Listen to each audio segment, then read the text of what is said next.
Everyone talks about the esports winter, but it's not really about a lack of money, it's about a lack of business models within esports. We've been running the Endpoint group here for 9 years, and we've gone from what was just professional esports teams to now a group of 5 different brands. And the reason we've done that is the way you actually monetize viewership in esports and gaming. And for us, it might just be a case of you haven't figured out how to actually show your ROI, or it's a very difficult thing to do in esports, let's just put it that way. So today I'm going to talk about how we've actually built our brand up. We have about 20 different revenue models right now, which is kind of crazy. But at the same time, I'll show you how they all link together and how we have built Endpoint Group up to sustain the esports winter, or how they say it. So the first trap that most people fall into is the trap of sponsorships. Sponsorships is actually the biggest ticket item for most esports brands. And actually, that's not necessarily a bad thing. I don't want people to think, oh, I shouldn't go for sponsorships then. Sponsorships will always be a big ticket item. When Endpoint first started, we were about 80 or 90% of our revenue was from sponsorships.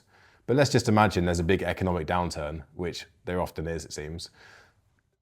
Marketing budgets are often the first thing that goes out the window. They shouldn't be, because to market your business is the most important thing to get new customers, but they're the easiest thing to cut. And especially if marketing budget goes, let's say someone's marketing budget goes from 100 grand to 50 grand in an economic downturn. And let's say they're spending 50 grand on some esports fun things or some, a bit more different marketing, and they're spending 50 grand on Google Ads, right? In Google Ads, it's really easy for them to see their return of their investment. Whereas esports, it's more eyeballs often. And it's harder to justify to say, I can't tell that this pound that I've spent has gone and got me a sale. That's why it can be really volatile. But over the years for Endpoint Group, we've gone from that 80-90% to what is around 40 to 50% now, which I'm still not happy with. I would like that to get down to 25 or 30% as a reliance. And that doesn't mean cut our sponsorship revenue, that means grow our other revenue around it. One of the key things that sponsorship does give, and that there's issues within the esports industry, is a thing called MRR. So MRR is monthly recurring revenue. And it's a thing where in esports, there are other revenue streams you have, which I'll talk about shortly, where you don't get MRR. And it essentially means it's hard to kind of forecast where your business is going, because the sales come and go and it's impossible, and you're starting from fresh every single day, essentially. So MRR is a good thing for sponsorships, and that's why I'd always advocate you can get long-term deals. It's great, but they're hard to get as well. So for me, one of the biggest key strategies is something called vertical integration. Vertical integration means that you as a brand, let's say your biggest cost, so for us, one of our biggest costs actually was going to events, or it was a bootcamp. A bootcamp can cost quite a lot of money for an organization. An esports team has to go bootcamp at a place, and it was costing us between 5 and 10 grand every time we went to bootcamp, right? And for us, we thought, well, let's get our own facility and we'll bootcamp ourselves, right? And how can we afford to do that around that? We're also charging other teams to bootcamp, but actually at a very affordable rate. So a lot of teams come bootcamp with us for 2 or 3 grand, for example, and it actually saves them a lot of money. So we've created an ecosystem for other brands to save money as well, while saving money ourselves, while trying to pay for it at the same time. I'm going to start talking about the 5 Endpoint Group brands we have and how they link together. So let's start over here. We've got Endpoint. So Endpoint was founded 9 years ago, and it started off, as I said, with just esports pro teams as your traditional esports org. I'm going to put a slash here because we have Endpoint and Endpoint Live. So Team Endpoint is usually the pro side, and Endpoint Live, without that, is the content creation side. And we actually have gamers content creations in here as well. So we have about 200 content creators signed to us right now, and in gaming. And this allows us to also feed gamers and esports, and it kind of connects them together, which is great. So that's one side of the brand we've got. We've got our next brand, which is the UKIC. The UKIC is UK and Ireland Circuit. And this is our grassroots tournament hub. We've got 60,000 members here now. We are basically the National League for Counter-Strike. We do like your Masters, League 1, League 2, League 3, and so on. And we have a link into the VRS, which is kind of Valve ranking system for Counter-Strike. Really good thing for grassroots and a path to pro, essentially. We then, over here, I'm going to start talking about, we've got Pract rooms. This is our esports bootcamps. And then we've also got Loadout Media. So this nice Loadout Media, this nice studio that I'm filming in is part of Loadout Media. We've got a 4,500 square foot facility in Sheffield, and all of these brands use this same facility. But we've got a really great media studio here, live control room and everything as well for Loadout Media. And then we've got Vory. So Vory is a bit different to the rest of these. This is a software product and it's actually a password manager. This was kind of an internal issue we had as a company and we developed it. This one doesn't quite link to the others, although there is definitely some sales that will come from others because we had the issue. So we'll get sales through advertising as well. So we have about 20 different revenue models, which is really crazy to talk about.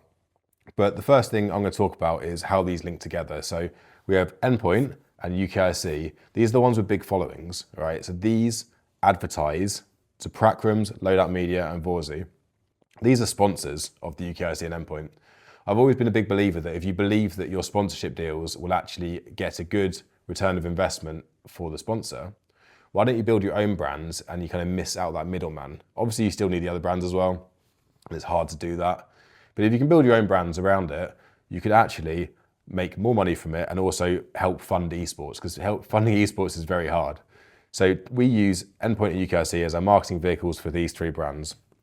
So let's start talking about revenue models. Okay, so for Endpoint, we have got a lot of revenue models. Let's start, so sponsorship. Again, this is a big one for us and I never wanted that to go away. It's still a great one. We advertise through influencers, through gaming events, all sorts of things with this, exhibitions, everything. We then have influencer brand deals. They're kind of sponsorships. I'd call this more of like that MRR that I was talking about earlier. Influencer brand deals has been a bit of a newer thing for us, but now we've got this brand of 200 creators. We can actually pitch to brands for one-off activations, and one-off activations have worked really well recently in esports, I found, because the sponsorship MRR is quite hard to get hold of, but people will commit to a quarter or 6 months or something and do a one-off activation. And if you do a really good deal for them, maybe they will keep renewing or they'll renew for the long term. So this is where you use influencers and you take a cut out of that revenue. So let's say you have like a 10 grand influencer deal. Maybe you take somewhere between 1 to 2K of that and you manage an influencer deal essentially, and you pay the creators the rest of it. Outside of that, we've actually got a partnership with TikTok. So this is where we do the influencer stuff as well, but we help teach creators how to go live on TikTok. If you're interested in that, feel free to go to live.endpoint.gg, but it's at Endpoint Live. And we basically teach creators how to make money, and we get a cut of TikTok side. So TikTok basically pay us a small percentage of how the streamer does. There's no cost to the creator at all. It's fully just a cost from TikTok side. So we get a TikTok kind of like almost like MRR here as well. We can call that. It's a monthly amount from TikTok to help us do this service and teach everyone the ways. Right. So that's great. We've got prize money. We've got digital items. This is a big one for us at one point. Some of these things we don't actually have anymore. These are kind of over the years. And this is kind of, some of these are going into the bigger organizations and how they do things. So this is not just us. We have player sales over here as well. Much like player sales, much like a professional footballing team will also sell their players to another one. We have done 11 player sales over the years. 11 sales. Nice writing. We've done 11 sales over the years, and this has actually been a really good revenue driver for us, or it was previously. You've got consultancy. If you're actually in the brand, we've been doing consultancy, I can't spell. If you're actually in esports, we've been doing it for, I don't know how long now. We've been running Endpoint for 9 years, but doing stuff before that as well.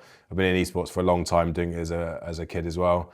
And you are the expert in the industry when you get to that stage. And there's a lot of consultancies out there bad, but if a lot of brands will come to you saying, how do I get into esports? And it can be a good thing to charge for, or also, teach kind of brands how to get into the industry and market properly, essentially. You've got merchandise. Some of these are better than others. You've got TO partnerships, so tournament organizer partnerships. So if you're in some games, you'll link up with a partnership for a tournament organizer and you'll be like exclusively playing in their tournament potentially, or you'll have certain kind of KPIs, they're called, like key point indicators, essentially saying I need to post this many times about the events. Maybe there's some kind of like in football, you get more kind of like media rights. You don't really get that quite yet in esports, but it's coming, I think, for the bigger organizations. And then you could also have something like an academy. At one point, we did actually run an academy for Counter-Strike, and we used a partnership. We used a sponsorship for running the academy. Some teams charge for that. Let's talk through some of these though. Sponsorship is MRR, great. TikTok MRR, great. But the issue with some of the esports side is influencer brand deals can come and go, but that's also, one-off activations. Prize money comes and goes. Digital items can come and go as well, can be seasonal. You might not even get picked to be in that, and you might lose your digital items. Or for what happened with us in Rocket League, we got it for 4 years in a row, and then all of a sudden they pulled it. So that can be tough. Player sales, again, coming and going. You can make hundreds of thousands one year and you can make nothing the next. So how do you actually equate for that? It's really hard. Consultancy, again, can come and go, but you could have some MRR from that potentially. Merchandising, everyone thinks, the first thing they think is our easiest route to get revenue for esports is let's sell some hoodies and jerseys. One of the worst revenue models there is. I think most esports organizations will have about 1% probably of their revenue is merchandise. And the margins on merchandise are pretty bad as well. So at the same time, we still sell jerseys because we sell like the logos of our sponsorships on there as one of our kind of like KPIs, which means that merchandise makes it worth it straight away because that's a key thing you need to sell. So merchandise is worth it. And it also in the long term, it's great to see people with Endpoint hoodies walking around that have had them for 9 years and they'll remember you. They'll keep pulling them out of their wardrobe and they'll remember you as a brand. So it's important to do, but don't expect to make any money from it, is what I'm trying to say, until you're like a top, or a FaZe Clan or like 100 Thieves or something like that. Tier partnerships, again, you have to get to a certain size for this one. And Academy, again, you have to be respected. So, but then again, not really kind of like monthly recurring. These ones can be, to be fair, but yeah. Let's move on to UKIC now. So UKIC, in terms of different angles, we don't have as many kind of revenues. So Endpoint Live is a bit all over the place, or Endpoint is a bit all over the place for that. This is more like sponsorships again, which is the same one. And then we can also get, we've got sub revenue. So we have a freemium model we do with UKIC, but you technically can charge people a monthly fee to play on the platform if you wanted to. As is free to play, but you can get more perks if you're subbed occasionally and stuff like that. Although it's quite hard to come up with good perks. That's one point for sure. You could do, so we don't do any of these things, but going forward, actually one thing we did do first, I'll say, is something like you can link up with a venue to do stuff and maybe paid for. So for example, we did an activation with Red Bull, down at the Red Bull Sphere in London. So we held the finals of one of our events there and we got paid to do that. So that as an example was really good because it's linking up with a brand. It's kind of like a sponsorship, but you activate within your league.